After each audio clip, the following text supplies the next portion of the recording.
Off. All right. Hi, and welcome to episode 2 of TLC Tech Learn Coffee. I am your host, Lisa, along with Nancy Minicozzi, and I teach 5th grade in Southern Monterey County. Nancy? And I'm Nancy. I am a media specialist, ed tech coach in LA County, and I want to remind you today of the focus of our podcast. We try to be accessible on your schedule. We have short video podcasts with information. There is going to be every week or every other week a question section, so you can get your own questions answered. If you are lucky enough to be watching us live on Blab, you can put a question in the chat. If not, you can go to our website, that's tlc.ninja, and go to the contact page and leave us a question, and we will answer it for you.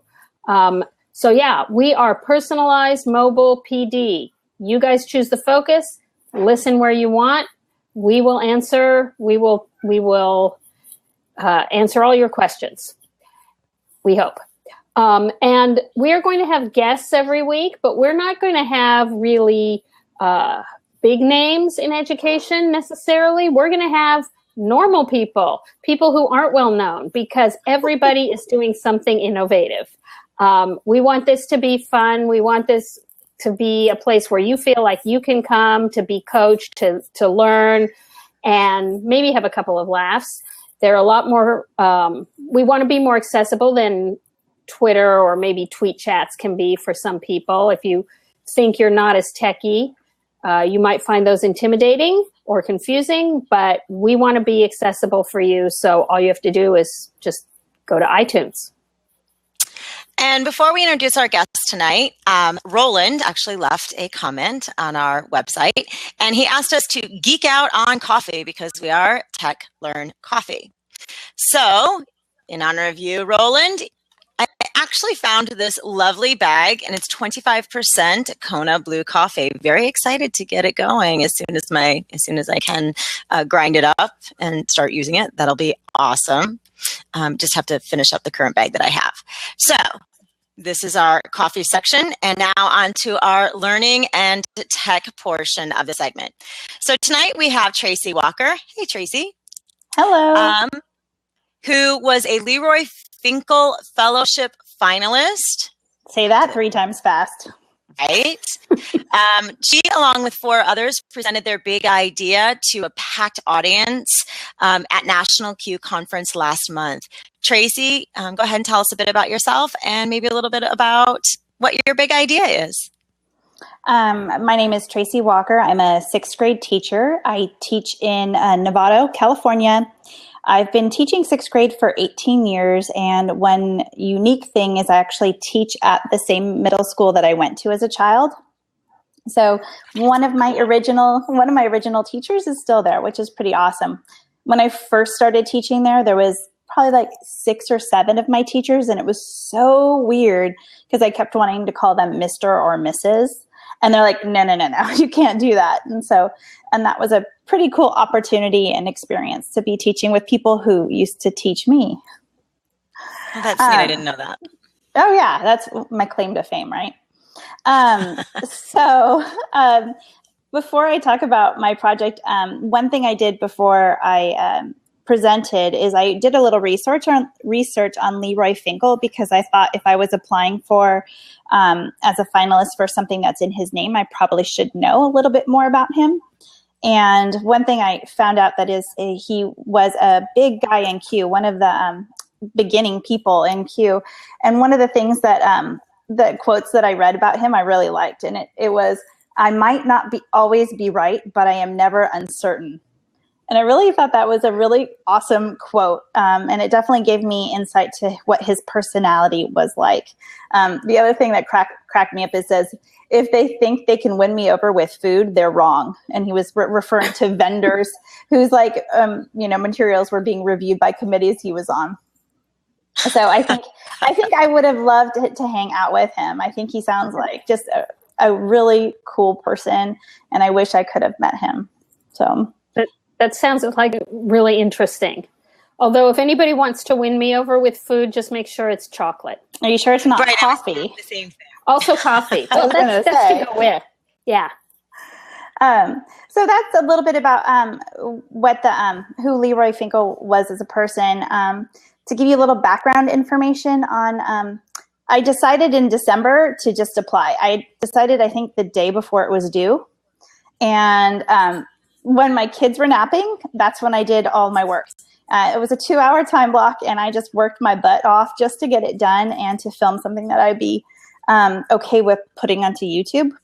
And it was the interesting part, and I know Nancy and Lisa, you guys have kind of talked to me through a couple different things, is that the idea came out of really I'm trying to think. It was in the back of my head, but I never verbalized it, and I'll tell a little bit more in a minute. But it was something that I didn't really think about much, but it was like kind of just back there as like a So that's kind of it. Just I think it was the fact that I had just really short time period that really pushed me to drive my idea further. Which I probably should tell you a little bit about my idea now, huh? Now that I've got you all intrigued. So my idea has a lot to do. It's very much inspired by one of my students in this year's class, and he knows who he is. So before anybody worries about privacy concerns, I do have permission from both the student and his mom. So one of my students, he is a gentle giant. He is wise beyond his years. And right now he's kind of struggling academically. And I began wondering about where was the disconnect? He's just a good guy. Where is the disconnect between all of these wonderful qualities I see, and why isn't he performing well academically? Where are those 2 points not connecting? And so I started wondering if maybe he's never seen what it looks like for somebody to be successful.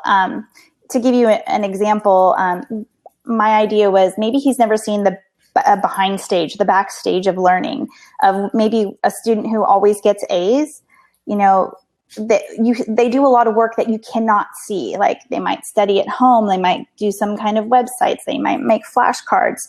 And although I do embed some of that kind of things in my classroom, I'm thinking lots of my students who are successful might do even more than what my struggling student would see. So my premise was simply that, what if we made learning more transparent, so that way every kid would document the steps or use evidence with images or video or podcasts to document as they're learning through a process of something, or I think that's the best way to say it.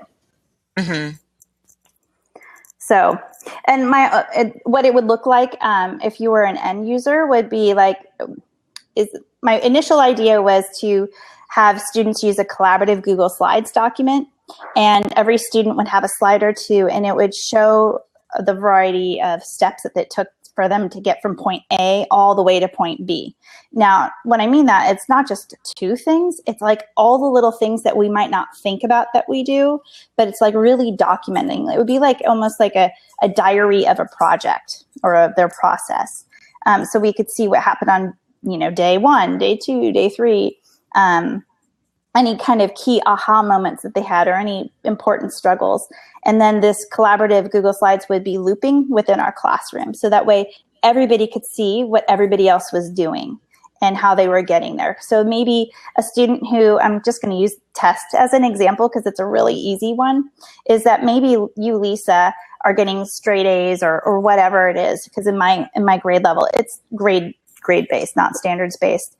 But imagine if you're always doing well and I don't know what you're doing to get there. If you're putting your information about how you're getting to that level of proficiency, if you're putting it on a Google slide, then I can copy your idea. And I go, oh, well, she's doing that. Maybe that will work for me. Or maybe there's another student who's doing really well, but she's looking for some new kind of ways to, up her game or become more proficient. So she could also see it. So it's like a cross-pollination of different ideas, so that it would allow students who are struggling to see what it would take to actually work, put a lot of effort in, and to see how they could work. I don't even know. Sorry, long night. So they Well, can it work sounds a harder. lot like the students would then be collaborating on helping each other succeed. So it's then fostering within your classroom too, that sort of community that we all struggle to have. Thank you. You nailed it right on the nose. And then ideally, I wanted to make it even bigger. In fact, it's not like I've given up on this, because I didn't win the big prize. I didn't get to have that big 3-foot long check, which would have been so awesome.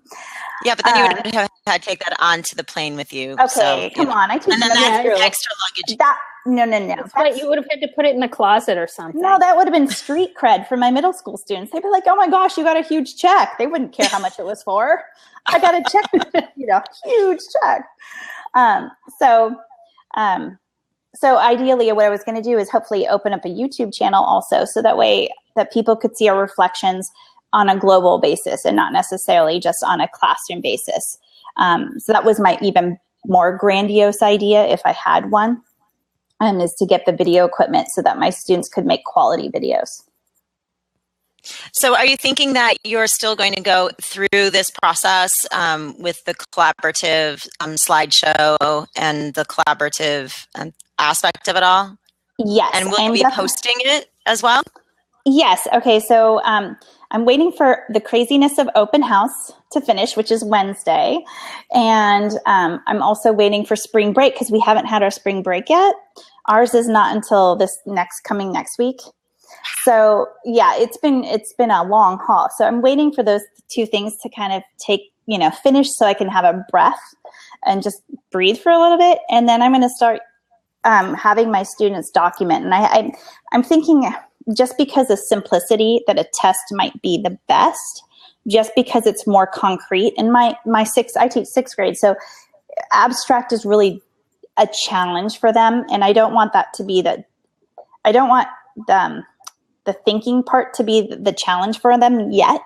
I want to scaffold with something that's very concrete and basic, something that they might be able to see immediate results from before we move on to something like a PBL or anything like that.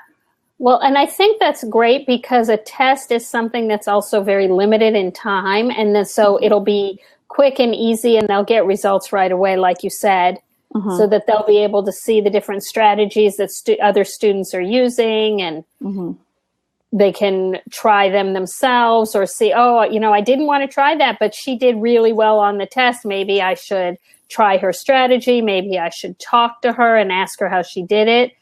I think it will definitely be a great start to your project. And also for me, it's the least stress, it's the least amount of stress, so that way I can concentrate on how it's working and focus more on that rather than everything. I like to take things one step at a time. Otherwise, when I hit overwhelm, then I'm just like, can't do this. And will there be a place where people can then see some of the processes that your kids went through as well? Yes. I haven't figured out the how or the what. I just know there will be.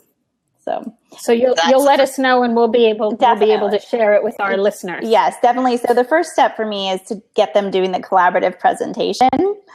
And then when they're comfortable, then I think that's when we'll start doing the video element of it, so that we could do self-reflections and the kids could see what the different steps are. Yeah, because I think, what's hard is, and they really have to think, sorry, I'm a visual thinker, so that's why I close my eyes when I think, that I have to really be aware of how self-conscious sixth graders can be, and putting themselves out there, that's a risk taking, even if it's just like a Google slide, that's still like taking a risk. And I want to make sure I honor that. And then I take that as a part, I consider their feelings before pushing them too far to make videos where, that which is, that's really, really public. And that's, not only is it your work, but it's who you are. And I know how difficult that is, because speaking in front of that crowd was, I think, the scariest thing I've ever done. And I've done cave diving and I've done hang gliding, and speaking in front of those 600 teachers was the scariest thing ever. You did amazing. Well, I had some awesome cheerleaders in the front, so thank you. All right. Gosh, any other questions, Nancy? I think Nope. it's an amazing idea, and everybody who I share it with I love this. loves Yes. it, and they think it's brilliant just to see the process that somebody goes through in order to get to the end product. Because like you said, we all see the end product, whether it's, you know, a superstar thing or like it's your student who isn't doing so well. We just see the end product, and Well, you know, we don't see that muckiness, you know, to get there. Yeah. I agree. And when you have somebody who isn't doing well, they look over at the student who is doing well. And like you said, Tracy, they don't see that. They just they don't see all the work that went into it. And so they just look over there and say, oh, well, Tracy's really smart. I'm dumb. That's why Tracy's doing a good job and I'm not. They don't see all those other things and they don't realize that what they could be doing. Yeah, actually, so my idea was kind of birthed when I started doing some like research about the growth and the fixed mindset. And I was thinking about how that applies to my current class. And so that's kind of what led me down the whole trail, I feel, is learning more about that and keeping that in the back of my head and reinforcing those things in my students' head and teaching them about what it means to have a fixed mindset versus a growth mindset. We just actually, a student of mine, we had a really good conversation. And she's one of the students that she rarely struggles. And so today was a struggle. And I said, you've got to learn this from the struggle. You've got to live in it for a little bit, feel what it feels like, because I guarantee you're going to do the most amount of learning right now. So I don't know. And I think your idea is such a great idea. And you know, you're taking it to that next level of having them do these collaborative things and ideally, you know, videotaping their process when they feel comfortable.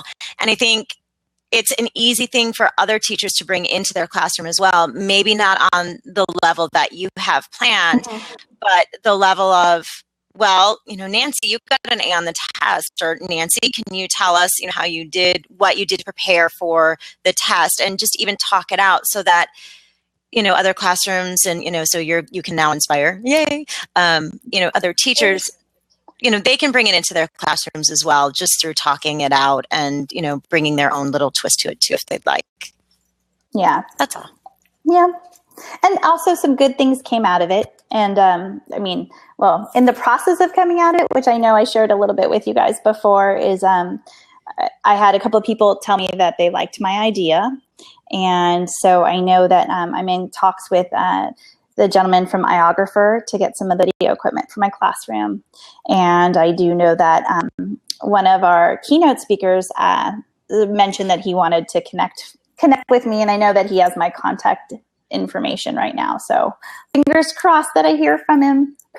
That would be so exciting. Yeah, I know it will be exciting. Yeah, it will be exciting. That's right. Okay, let's be positive. And I like that you're still, you know, progressing through this and showing other people that while you didn't get the outcome that you wanted, you've now shifted your focus, and you still have that end goal in mind, but that way didn't work. Again, that growth mindset. So I'm going to try this route and that route. So yeah, what a great example you are for your students. That's what I can't say one thing and just totally do another. That doesn't work. And of course, I told my students the story of how it went down, because I felt it was really important for them to know that I fail, and that I fail really publicly, you know, in front of 600 people and then on YouTube. I don't think you failed. You just didn't get the outcome that you had desired at that time. Okay, yes. Okay, I did not get the desired outcome, but at least they understand that it was a big thing, you know. I mean, I'm much... Sorry. And it led to another opportunity. Yes, it did. Definitely. And that's a great lesson for them to see as well. Mm-hmm. And it means also, I mean, I'm not stopping. My husband wishes I would stop, but no. And there's always something more, isn't there? Yeah, there is. Well, I think that's it. So thank you, Tracy, so much for being our very first guest. Yay! Oh, I'm the first? Yay! Yeah. You were the very first. I didn't even realize that. I knew it was your second episode. I assumed I was number 2. No way, you're number 1. You're number 1. So, and thank you for sharing your big idea with us. And Yeah. So again, if anybody wants to come on and share any of their big, small ideas, something that they have that they feel really great about that they did with their students in their classroom, we really want to highlight those little successes and inspire other people just to do greatness. Yeah, and on another note, if you know somebody who is doing those great things, but maybe is too shy to nominate themselves, go ahead and nominate them. We're happy to have nominations from other people as well. Yeah, we'll coax them on. It's all good. We'll take it from there. Yeah, absolutely. All right. Thank you for joining us. And in 2 weeks, we'll be back again with episode 3. Let us know what you want to talk about, and we'll be here.